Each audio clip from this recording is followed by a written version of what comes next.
صل على سيدنا محمد وعلى آله وصحبه أجمعين أما بعد. Segala puji syukur bagi Allah Subhanahu wa taala, salawat dan salam bagi Rasulullah sallallahu alaihi wasallam. Alhamdulillah, kita senantiasa diberi oleh Allah nikmat, yaitu nikmat sehat, nikmat kesempatan, dan mudah-mudahan kita senantiasa berada dalam taufik hidayah Allah. Amin ya rabbal alamin. Para jemaah sekalian yang dirahmati Allah Subhanahu wa taala, malam ko saya nak bercerita. Cerita baik. Jadi tak ada panjang-panjang jadi ceramah kita. Ceritanya begini, ada seorang raja bernama Zulkarnain. Beliau ni suatu hari mengutus daripada prajuritnya, 3 prajuritnya untuk melakukan sebuah misi. Dan kebetulan perjalanan menuju misi tersebut melewati sebuah sungai. Jadi apa kata Zulkarnain ni? Kaget katanya, kita ketemu di sebuah tempat yang sudah ditentukan. Di saat kalian melewati sungai itu, maka ambillah apa yang ada di dalam sungai itu. Sebanyak-banyaknya. Alhasil singkat cerita, pergilah 3 prajuritnya ni menuju misi dan tempat yang sudah ditentukan tempat bertemu itu. Lewat satu prajurit yang pertama, kau berfikir macam ni, apalah yang ada di bawah sungai kau? Paling-paling batu, paling-paling kayu. Jadi untuk apa saya ambil? Jadi beban baik. Maka prajurit yang pertama tak ada ambil apa-apa. Lewat macam tu baik. Kemudian lewat prajurit yang kedua ni. Prajurit yang kedua ni berfikir macam ni. Alah, apa yang terjadi, terjadilah. Apa yang tambik lah. Yang penting ini perintah saya lakukan. Maka prajurit yang kedua ko, ya ambillah seapanya, semampunya beh. Tak ada terlalu banyak, tak ada juga ditinggalkan. Dia ambil karena sekadar memenuhi perintah ini tadi. Prajurit yang ketiga, dia berfikir macam ni. Yang pertama, karena ni perintah, kadang apa yang terjadi, maka prajurit yang ketiga ni dia ambil sebanyak-banyaknya. Sehingga susah untuk dibawa. Alhasil sampailah 3 prajurit ni pada tempat yang sudah ditentukan untuk bertemu. Maka Zulkarnain ni ceklah apa yang diambil oleh 3 prajurit ni. Setelah dibuka daripada tempat ni, ternyata yang diambil oleh prajurit ni tadi ni bukan batu, tetapi mutiara ternyata. Barang yang sangat berharga. Maka nengok hal ini terjadi, prajurit yang pertama tak ngambil apa-apa tadi baru nyesal. Oh, saya tak ada ngambil apa-apa. Prajurit yang kedua juga nyesal. Kenapa? Karena ngambil sekadar. Seandainya saya ngambil banyak, maka untung banyak. Prajurit yang ketiga, alhamdulillah, ini rupanya. Maka dari cerita ni bisa kita kiaskan kepada Ramadan ni. Inilah kondisi Ramadan pada saat ini. Ada orang lewati Ramadan, dia tidak memperdulikan Ramadan, jangankan untuk memperdulikan beramal dalam Ramadan, melakukan puasa Ramadan penyidak. Ini contoh yang pertama. Akhirnya besar apa? Rugi di yaumil akhirah. Orang yang kedua menjalani Ramadan ya sekadarnya saja.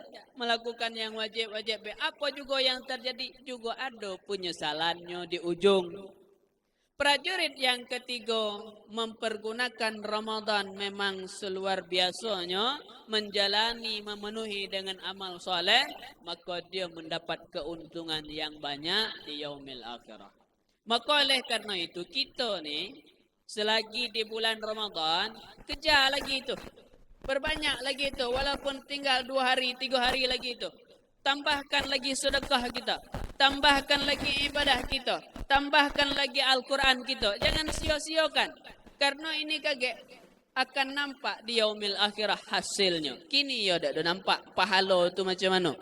Besok di yaumil akhirah maka akan nampak. Makanya kata Rasulullah kepada Abi Zar radhiyallahu an, ambil bekal banyak-banyak, perjalanan kita kau jauh. Perjalanan kita jauh, ambil bekal banyak-banyak. Jangan dikit. Banyak-banyak ambil. Maka beramal soleh banyak-banyak. Maka beramal soleh banyak-banyak. Sedekah banyak, Al-Quran banyak, zikir banyak. Segalanya kalau masalah amal soleh seharusnya diperbanyak.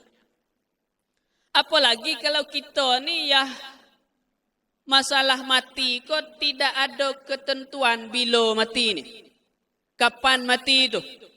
Apanya kini? Apanya besok? Apanya lusa? Tahun muka kah? Tahun satu lagi kah? Maka selagi diberi kesempatan oleh Allah beramal banyak-banyak. Maka yang terakhir berkenaan dengan hal ini saya punya cerita. Cerita ni lah banyak kali saya ulang bercerita.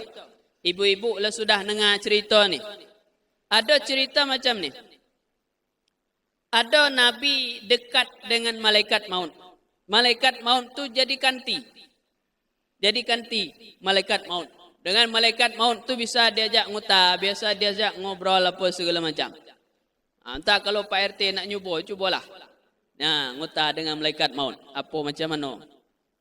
Jadi suatu hari Nabi Yakub ni mengatakan pada malaikat maut, wahai malaikat maut, besok kalau ajal saya nak tiba, tolong kasih tahu, jangan mendadak langsung cabut, kasih tahu dulu.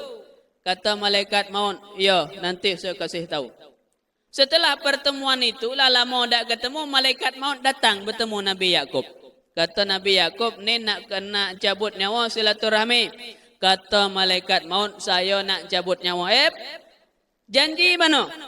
Katanya kasih tahu dulu, janji mana? Kata malaikat maut, sudah Nabi Yakub, sudah kami kasih tahu bahawa ajal itu nak sampai. Apa kata malaikat maut? Tanda ajal nak sampai. Yang pertama tanda ajal nak sampai. Dulu yang rambutnya hitam, kinilah jadi putih. Lah beruban. Maka kalau lah beruban tu, kalau ibarat kata kita tu lah nak mati. Lah dekek dengan mati. Apalagi dia daknya uban, daknya rambut lagi yang beruban. Jenggot-jenggot lah beruban juga. Itu kalau bahasa isyarah dari malaikat maut tu. Ingat, kawan sebentar lagi. Cuman orang kini tu cedik. Tahunya rambutnya putih, dicatnya warna hitam. Oi, dah bisa ngicuh malaikat maut dah. Itulah dinyo. Mana yang lah nak dekat, mana yang tidak. Kemudian yang kedua, kata malaikat maut, dulu yang tulangnya itu kuat, tegap, maka kinilah mulai melemah. Asal ada apa be, nyari tiang, nyari dinding, nak bersandar. Itu tanda pinggang lah lemah, tulang tak ada kuat lagi. Maka itu tanda daripada bahawa kita sudah dekat dengan malaikat maut, ajal kita nak sampai. Dan yang ketiga, dulu tulang itu tegap lurus, tapi kinilah mulai bungkuk. Bila tegak lama dikit duduk, bila tegak megang pinggang sakit. Itu tanda. Dalam arti kata apa? Kalaulah ada tiga tanda ni, berarti itu sudah sangat kuat, kita sangat mendekati kepada ajal kita. Maka siapkan diri. Maka siapkan diri kita. Jangan sia-siakan kesempatan yang diberikan oleh Allah kepada kita. Jangan sia-siakan Ramadan. Ingat kata Allah, malulah dikit dengan uban tu, kata Allah. Sebagaimana saya malu menyiksa kalian yang beruban, maka malulah berbuat maksiat kepada saya, kata Allah dalam sebuah hadis. Maka kalau kita yang lah beruban, tengok-tengok. Kira-kira nak muat maksiat juga, tengok uban. Lah banyak. Dalam arti kata, yuk kita persiapkan diri untuk menghadap mati. Mudah-mudahan Allah senantiasa memberi kita taufik hidayahnya. Amin ya rabbal alamin. Sekian, wabillahi taufik wal hidayah. Assalamualaikum warahmatullahi wabarakatuh.